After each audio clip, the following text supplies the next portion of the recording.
Hi boys and girls, and welcome to another edition of Snack Time with a Dollop of Read Aloud. Today we're going to pick up where we left off with Number the Stars, with permission granted by Houghton Mifflin Publishing for me to be able to share this with you. So when we last were with Annemarie and her family, we discovered that something peculiar had happened. Something that caused the Rosens to get quite upset. Apparently, the Nazis have now started to target Jewish citizens of Denmark. When we last left Annemarie and Ellen and the Johanssons, we discovered that Mrs. Hirsch's button shop was closed.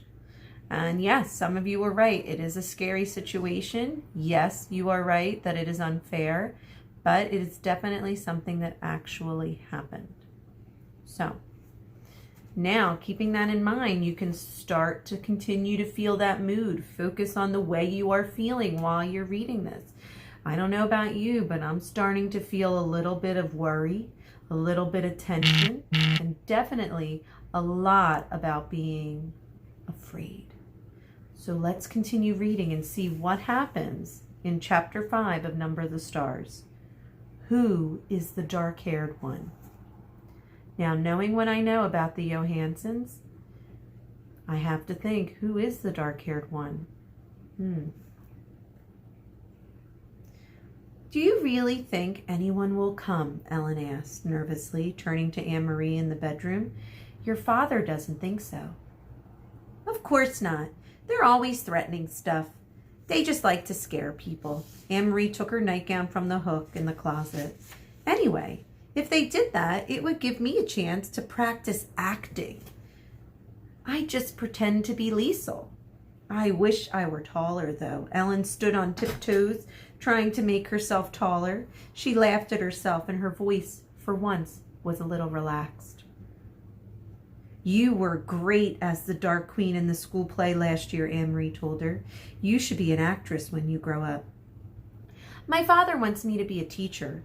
He wants everyone to be a teacher, like him. But maybe I should convince him that I should go to acting school. Ellen stood on tiptoe again and made an imperious gesture with her hand. I am the Dark Queen, she intoned royally. I have come to command you. And I have come to command the night. You should try saying, I am Liesel Johansson, Annemarie said, grinning. If you told the Nazis that you were the Dark Queen, they'd haul you off to the mental institution. Ellen dropped her actress pose and sat down with her legs curled under her on the bed. They won't really come here, will they? Do you think? She asked again. Annemarie shook her head. Not in a million years.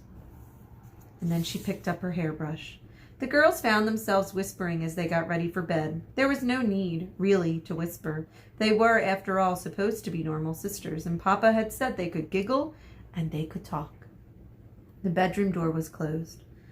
But the night did seem somehow different than a normal night. And so they whispered. How did your sister die, Annemarie? Ellen asked suddenly. I remember when it happened, and I remembered the funeral. It was the only time I had ever seen or been in a Lutheran church. But I never knew what happened. I don't know exactly, Annemarie confessed. She and Peter were out somewhere together, and then there was a telephone call, and there had been an accident. Mama and Papa, they rushed to the hospital. Remember your mother came and stayed with me and Kirsty?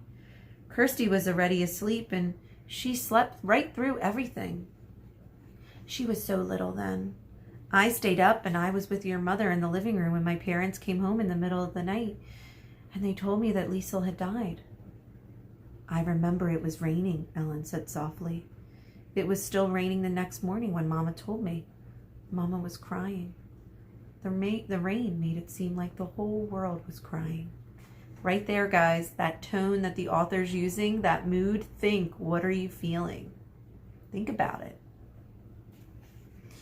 Annemarie finished brushing her long hair and handed her hairbrush to her best friend.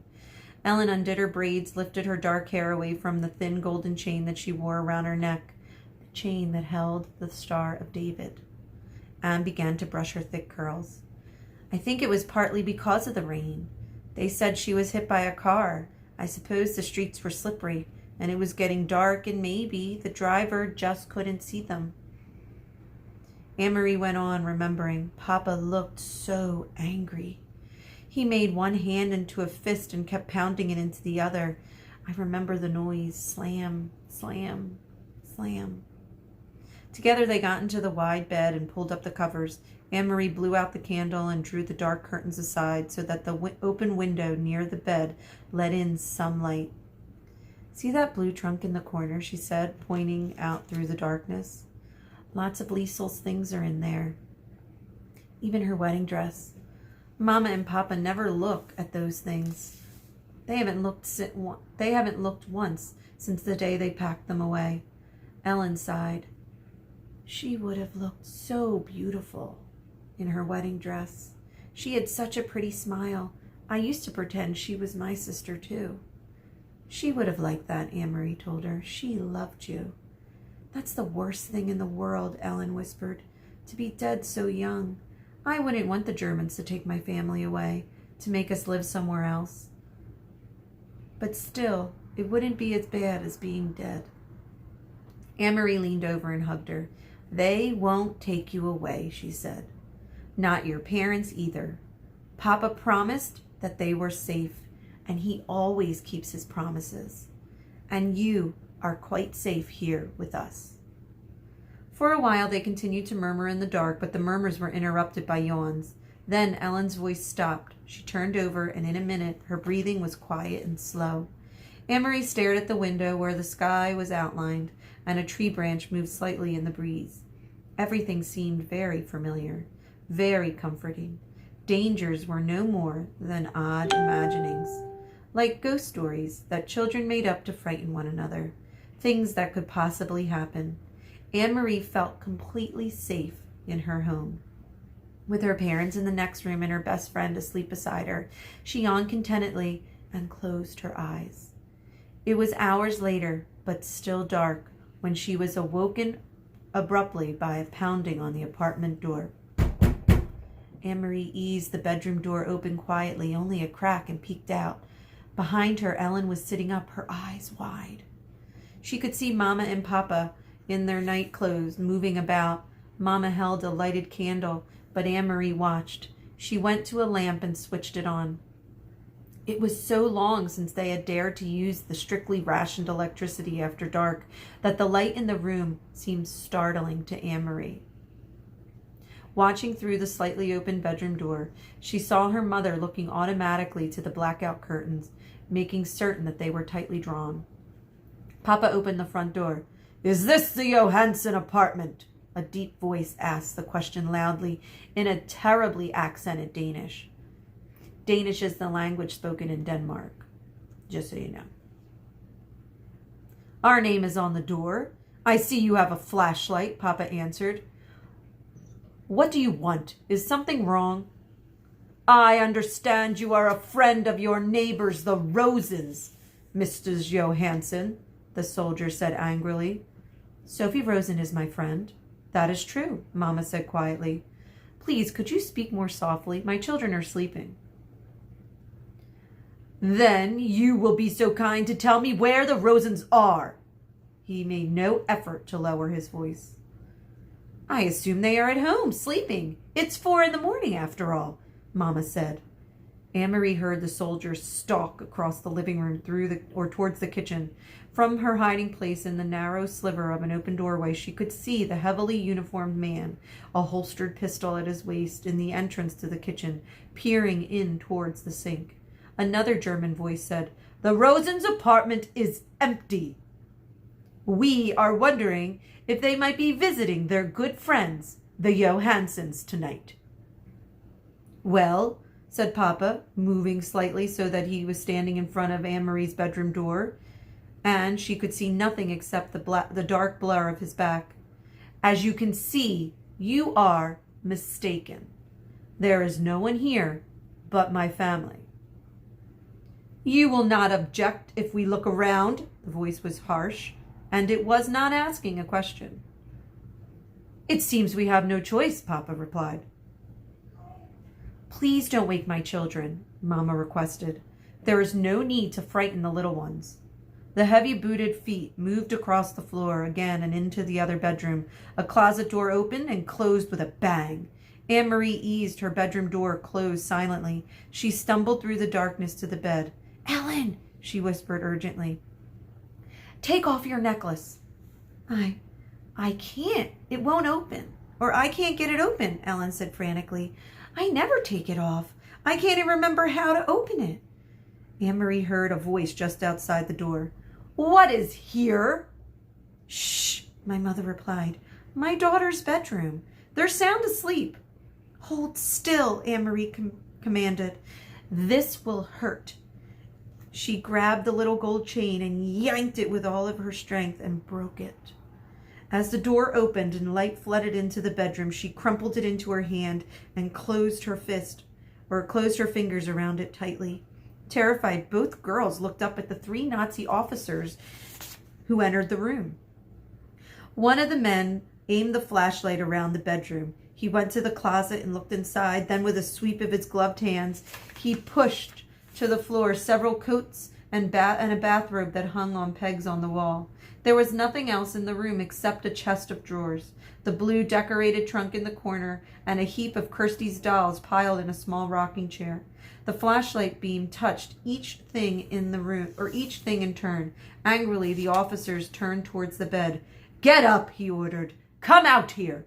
Trembling, the 2 girls rose to their feet and followed him, brushing past the 2 remaining officers in the doorway to the living room. Annemarie looked around. These three uniformed men were different from the ones on the street. Street soldiers were often young, sometimes ill at ease, and Annemarie remembered how the giraffe for a moment let his harsh pose slip when he smiled at Kirsty. But these men were older, and their faces were set in anger. Her parents were standing beside her, their faces tense, but Kirsty was nowhere in sight. Thank goodness Kirsty slept through almost everything. If they had awoken her, she would be wailing, or worse, she would be angry, and then her fists would start to fly. Your names, the officer barked. Annemarie Johansson, and this is my sister. Quiet! Let her speak for herself. Your name, he said, pointing at Ellen. Ellen swallowed. Liesel, she said, and cleared her throat. Liesel Johansson. The officer stared at them grimly. Now, Mama said in a strong voice, you have seen that we are not hiding anything. May my children go back to bed. The officer ignored her. Suddenly, he grabbed a handful of Ellen's hair, and Ellen winced. He laughed scornfully. You have a blonde child sleeping in the other room, and you have this blonde daughter. He gestured towards Annemarie with his head. Where did you get the dark-haired one? He twisted the lock of Ellen's hair. From a different father? Perhaps the milkman? Papa stepped forward. Don't speak to my wife in such a way, and let go of my daughter, or I will report you for such treatment. Or maybe you got her from somewhere else, the officer continued. Possibly the Rosens? For a moment, no one spoke. Then Annemarie, watching in panic, saw her father move swiftly to the small bookcase, take out a book. She saw that he was holding the family photograph album. Very quickly, he searched through the pages, found what he was looking for, and tore out 3 pictures from 3 separate pages. He handed them to the German officer, who released Ellen's hair. You will see each of my daughters, each with her name written on the photograph, Papa said.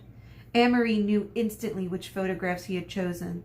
The album had many snapshots, all the poorly focused pictures of school events and birthday parties, but it also contained a portrait taken by a photographer of each of the girls as a tiny infant. Mama had written in her delicate handwriting the name of each baby daughter across the bottom of these photographs. She realized, too, with an icy feeling, why Papa had torn them from the books. At the bottom of each page, below the photograph itself, was written a date. And the real Liesl Johansson would have been 21 years old. Kirsten Elizabeth, the officer read, looking at Kirsty's baby picture. He let the photograph fall to the floor. Anne-Marie, he read the next one, glanced at her, and dropped the second one. Liesl Marguerite, he read finally, and then stared at Ellen for a long, unwavering moment. In her mind, Anne-Marie pictured the photograph that he held, the baby, wide-eyed, propped against a pillow, her tiny hand holding a silver teething ring, her bare feet visible below the hem of an embroidered dress, her wispy curls dark.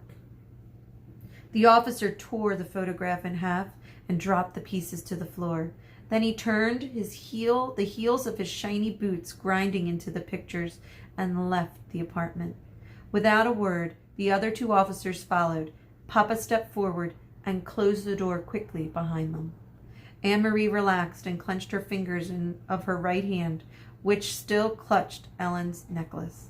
She looked down and saw that she had imprinted the Star of David on her palm. Now, boys and girls,